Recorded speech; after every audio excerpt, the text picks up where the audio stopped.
бир эле бир жөнөкөй эле бир мисал айтып келели. Пайгамбарыбыз алейхиссаламдын сүннөттөрүнө амал кылган эркек бир үй бүлө жөнүндө.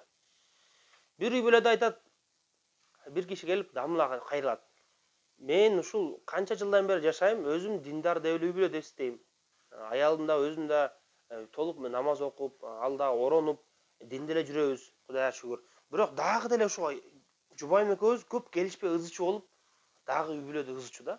Анан мен башкаларга айткым келет, дин менен жашасаңар, силер бактылуу болосуңар деп. Мына биз дин менен жашатабыз, мына биз бактылуубуз деп айткым келет, бирок айта албайм дейт. Анткени мен чындап ойлоп көрсөм, дин менен жашасам дагы, бирок мен жашоомдо мен өзүмдү бактылуу сезбейм дейт. Неге? Анткени дагы эле азыр күнгө чейин өзүнүн аялы менен урушуп ызычуу болуп турат дейт.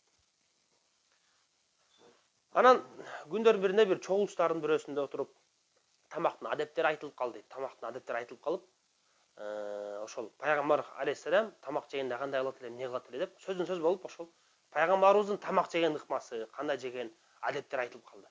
Анан ошол айтып жатып мен ушул сөздү мага угуп калдым.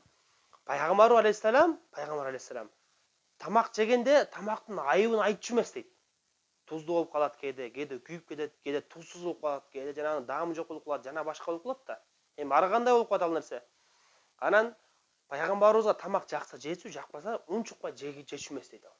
Бул тигиндей экен, мындай экен деп сын тагып, анан жана башка сөз айткан эмес дейт ал. Хадисте айтылат, ачык келет хадисте. Дегенде ушул пайгамбарыбыз тамакка келгенде ушул адеп ушундай кылчу, ушул адепти уккандачы, баягы диндар адам башына барскан менен чапкандай эле болду дейт. Айтат, мен ушунча жыл дин менен жашап жүрүп, диндар үй бүлөмүн деп өзүмдү эсептеп, бирок пайгамбарыбыздын бир сүннөтүнө амал кылып атырмын дейт. Бир эле сүннөтүнө, кайсы сүннөтүн десе, тамак жегенде тамактын айыбын айтпоо.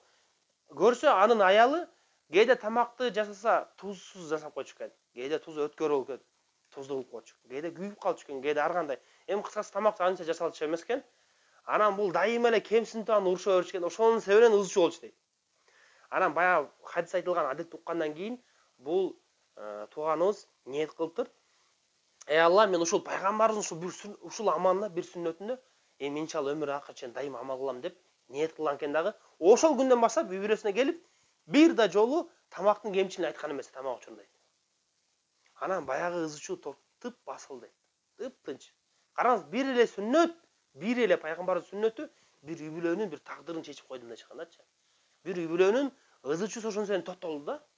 Кандай бир бакыт нерсе ал. Эми балдар да ошону дин менен өсөт. Эми эгер биз толук динде жашоого алып келсекчи, канчалык бактылуулук, канчалык тынчтык, саламаттуулук келет.